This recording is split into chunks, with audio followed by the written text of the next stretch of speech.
first let's introduce yourself. My name is James Beasley, and I'm the proclaimed foreclosure king of Northern California. Yes, and a legend. And a legend. Look him up. All right, now, first of all, I have a question, because before you are doing what you're doing today, you have a history, and do you mind telling us what you was doing? I was the largest drug dealer in Northern California. I sold crack, cocaine from 1983 to 1989. Okay, and so this is my question was this, and I was so curious, like, if now we're in the information age, so now it's people with the information, not necessarily the plug. If you have the information, you can change your situation. Information is knowledge. Exactly. And so now a lot of people are getting into actual trades like funding, doing tax, a credit repair, tax repair, stuff like that. That was done in my area. You just had to know the right people. Right. You had to really be. It's not what you know, it's who you know. You had to be really dialed in. Yeah, sitting in them circles and sitting at them tables. They was doing that in the 80s. Okay. So I chose to do business funding because I was able to fund myself $200,000 in 90 days once I got this information. Okay. So my question to you is, when you was coming up doing what you was doing, if you had this kind of information and was able to fund yourself, if you was able to actually use other people's money when you was coming up, would you be interested in utilizing those funds to invest in your corporation? Well, no, because I have my own money and I understand business, and interest rates are gonna kill you. Okay, the interest rate's gonna kill you. That's true. You know, that's all you got. You got your predatory lending, and I tell people all the time, in your mind, you think you're doing something new, you think you're doing something slick, but it was somebody that did it before you. For sure. And that's how it got trickled down. But believe me, somebody up here did that. And you know, not to take you off course of the subject, is like bankruptcy. White people file bankruptcy for millions and billions of dollars. Black people and brown people file bankruptcy for a car or a house. Yeah, that's deep. Okay, now go on. But I like what you said. The contrast is you said you pointed out white people, they'll file bankruptcy to gain wealth. Yes. Black people will file bankruptcy just because they broke. To save a car. To save a car. Oh, they don't want to pay $40,000 in debt. That's why. You know, but go on with what you were talking about the credit. So that was basically what I wanted to know for the most part. Would you, of course, like you said, you was cash heavy. I understand that part. In these days and age, a lot of people are not cash heavy. No. But we were talking about then. You didn't say now. You said then. So if you knew you could go, if you did know, because did you know about like going to the bank, like get credit cards and lines? I had credit cards. I'm saying like again, it was all about who you knew. Yeah. You know, if you read my book, if you buy my book, Deep Rooted. It's I laid it out. Yes. I was introduced to a CPA. Yes. If y'all don't know, that's a certified public accountant. Okay, at a very early age in my life at 21. Yeah. And he took my stuff and he sat me down and he said, you know what you're doing, you can't do this forever. Yeah. Hustling does not bring a 401k. Right. That's a retirement for y'all that don't know. Yes. Okay? There's no hustling.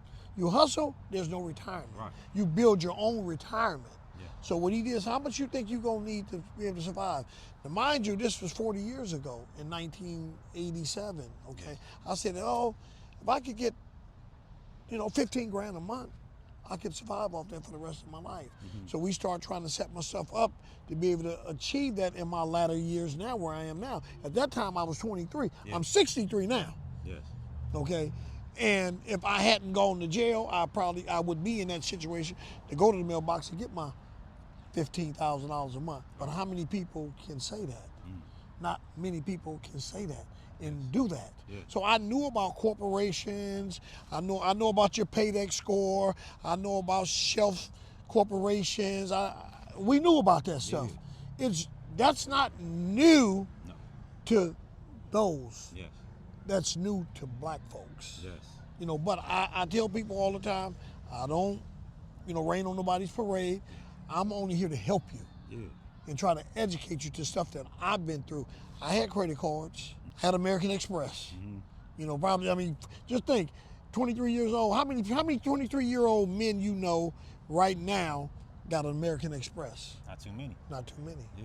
So, I want to always think that I was above the game. Yeah, he was ahead of the game. Yeah, sure. yeah, above the rest. And would you say it was So what is it that put you ahead of the game? Who are the people? It's always got to be a crowd because that's what you're talking about. Well, I had some very, very good teachers. Yeah. You know, I had my uncle Willie Beasley, rest in peace.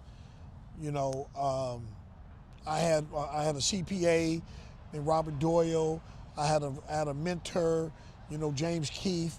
You know, those are people that played important pieces in my life to say, do this, do that.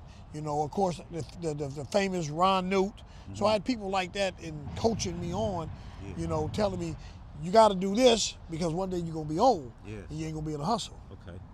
So, you know, if you do it now, you're going to be okay. And that's how I was able to go away for 27 years and come back and pick up another craft. Yeah. You know, I hustle houses now. Yeah. I don't hustle kilos of cocaine anymore. You subscribe to mentorship then? Yes. So you feel like No, I didn't subscribe to one. No, I don't mean like would you suggest anybody who's trying to do something in this world have a mentor? Yes. Should they seek mentors? Like if it's not just there, should they? You have to seek it. You have to seek it because I don't know what you're looking for. Right. So, and I tell people, all my homeboys and homegirls, they know that I have an open door policy. Yeah. All you got to do is come through the door. I'm not going to go out the door and pull you in. Yeah. But if you come through the door, if I got it here, I'm going to give it to you here. Okay, for sure. All I want to do is help.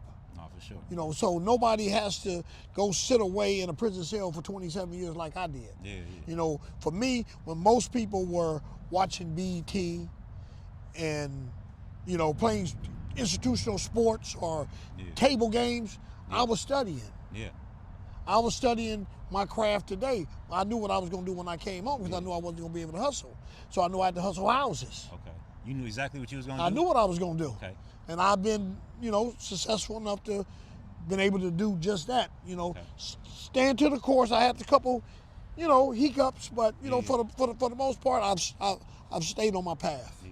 So for the ones who know exactly what they want to do but don't have the resources like funds, would you, now we get back to the credit and the funding, would you suggest they utilize their credit to get funding if they have a plan? Sure, but I tell you this here, don't go get that money and go buy no Rolex and go buy no car. Right. Liabilities. That ain't gonna bring you no money. Right. That ain't gonna bring you no money at all. Take that money because your credit and just say, you know, hey, I got some good credit. There's 1,000 people out here rebuilding credit. Yeah. So that's why white people file bankruptcy for millions and billions of dollars because they know what? I can go get some more credit. You get some more credit, bro, but you can't always go get no more money. That part. So take that money and do something with it. Yeah. Jewelry and cars are your worst investments that you can ever make. They're not going to appreciate. They look good, but I'm telling you, that house, if you take that money and you put it in a house, or you get that money and you come see me, I'm going to teach you how to put that money in a foreclosure. For real? Okay. You know, it's like typically I buy, you know, houses at 40 cents to 60 cents on the dollar. Okay. You know, is what I do. So y'all figure that out. You figure the math out. So people who are trying to figure it out, would you be willing to mentor people who wants to get into your industry? Sure. Okay. Hey, I'm on Instagram, I'm on Facebook, and believe me, you know somebody that know me. Give them your handles. Where you at on Instagram? I'm at the real James Beasley on Instagram. Okay. I'm at James Beasley on Facebook. Okay. Okay, but I'm saying if you know somebody, they can get in touch with me. Okay. They can find me. They might have my number, or they can get the number, call me, and we can talk. But hey, I'm here to help. Yes, sir. I don't want to see you do what I did. Your kids, your mama, your daddy, nobody has to go to prison, should go to prison for 27 years, bro. You know, I was able to come home because I had a, you know, I had a start. I had a stepping stone. But most people come home, don't. Right. So they think, shit, I'm gonna get some money. So they go and do what. Yes. The only thing that they know. You talking about when they come home? When they come home. When they come home, they go straight to it. They go right back to it. Right.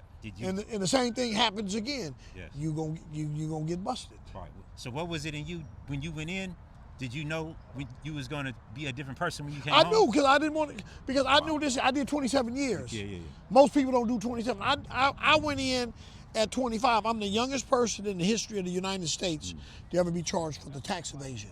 When you think about tax evasion, tell me what you think about. You don't think about, Capone, there you go, like you don't that, think yeah. about a 23, 25-year-old man from San Francisco, Bayview, Hunters Point. You don't think of him. He's too young Yes. to be talking about tax evasion. Yes. But that was me. Damn. I didn't know that was part of. I didn't know that was part of how they picked you. That up. is my case. That was your case. That is my case. That was the that was the a ultimate hard charges. That was So the they ultimate Al Capone'd charge. you. That's what they did. Damn. Because they could not find no drugs. Yeah. They had nobody to say that they sold, that I bought drugs from them or sold them drugs. So they used Al Capone law to get me. Hey man, hey, you heard it here first. It's exclusive to me, and hopefully it's exclusive to y'all. James Beasley, a living legend out here in the city. Like you said, you want to work. What do you do exactly in real estate again? I do foreclosures is what I do. Exactly. If you want to learn. Foreclosures is what I do. Oh, yeah. I go to the steps of the auction and I buy and I bid. I bid every day on foreclosure, on homes, foreclosed homes in the Bay Area. Okay. You know, and I'm gonna tell y'all, you know, you go out of state, that's cool. Going out of state is good, is good business because that's where your money can, but there's no appreciation like California real estate. You know, even if you, I mean, I started low, man. The first piece of property that I bought in California when I came home, I paid $500,000 for it. You know, now I'm buying $2 million houses. Yeah. So you got to start somewhere, bro. Okay. You know, and You said hey, you paid $500,000 for a foreclosure. for the first house, the Yeah. first house I bought when I came home, I paid $540,000 for it. I went in and I put about $60,000 in it, and I sold it in like 18 months for like 800 and some thousand. Okay. You know, that was my first start. That was my introduction, Yeah. you know, into the game. Yeah. How long did it take you to close that deal? I bought it one day and we closed it in about 3-4 days later. Okay. But it was during COVID. Okay. And I had to get the person out of the house, and once I got the person out of the house, I was able to go in and rehab it. And how long you had been home before you closed that deal?